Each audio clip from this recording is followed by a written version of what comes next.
Hey everyone, it's Doc Joe here from StoryWeaver Games. Happy New Year!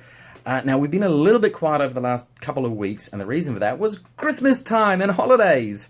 The other reason for that is we had our head buried down in writing and layout work because it was Christmas time and holidays. What perfect time to not take phone calls and not be too bothered with, admin and things. So, what's been happening in the high space front? Well, the most exciting thing is, of course, this fellow, which is the Game Master screen. Now, that is done and dusted. I'm just checking the last few edits that were made to it. That'll go through one more round of quality control, and then will be distributed. So look forward to that coming. It will be on RPG Now. And by the way, thank you everyone who's been buying our products on RPG Now. We've had a corker month. We're still in the top 10.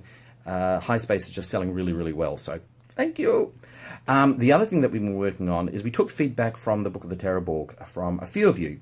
Thank you for writing in. We really do appreciate that.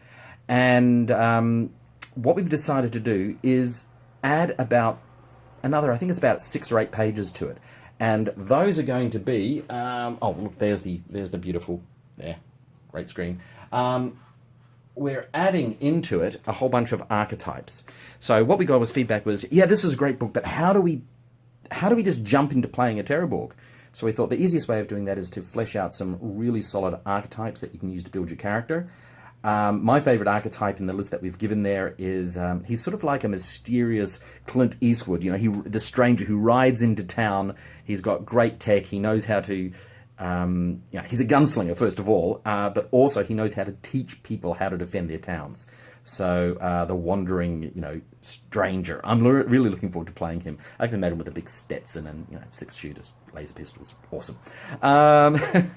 The other exciting thing is that we hired a writer last year. I remember telling you guys about that. A young guy called Jordan. This is his first major piece of work that he's ever written for a gaming company. So we've been working him through that whole process, and he has just completed last week his first draft of an adventure that we used to call the Galaxy War. Now we're thinking of changing its name to Full Metal Galatrimus, and it is a really dark, it's sort of like a behind enemy lines adventure, which pits you and your team against the Nuclearine in their side of the fence. So it's going to be really, really deadly. And there's some surprises in there. Mechas, yes. The other thing that we've decided to do is to answer a lot of the questions that we were having around what's happened to the Lantern and what's happening with this and what's happening with that.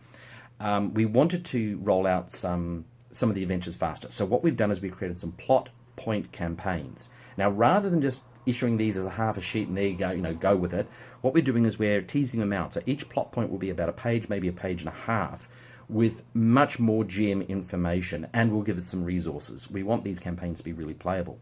The first one that will be finished on Tuesday next week is tentatively called The Fringe World Quest. But what it's really about is discovering what's happened to the Lantern and why. And so that campaign, once you play it through, you'll actually delve into some of the secrets of the Starfish and into the anti-pattern and how that plays in the universe at not just a galactic scale, but at a scale crossing hundreds of millions of years. So really exciting. That is one of a couple of major story arcs that we will be publishing. If you're interested and you'd like to give us your feedback, we would love to share a Google document with you. We'll take, say, half a dozen fans who would like to give us feedback on that before we publish it. So that'll be ready for review sometime, in the early stages, sometime next week. Anyway, that's the update. I'll do another one of these next Friday. Thank you very much for your support, and really, again, thank you so much for all of that wonderful word of mouth that you're giving the book. It's selling well. It's in the stores. It's an absolute joy to be working with our fans. Oh, and very, very much thank you to the one fan who pointed out the horrible typo on our character sheet. Yes, I'm going to be updating that this weekend. Thanks, guys. Bye.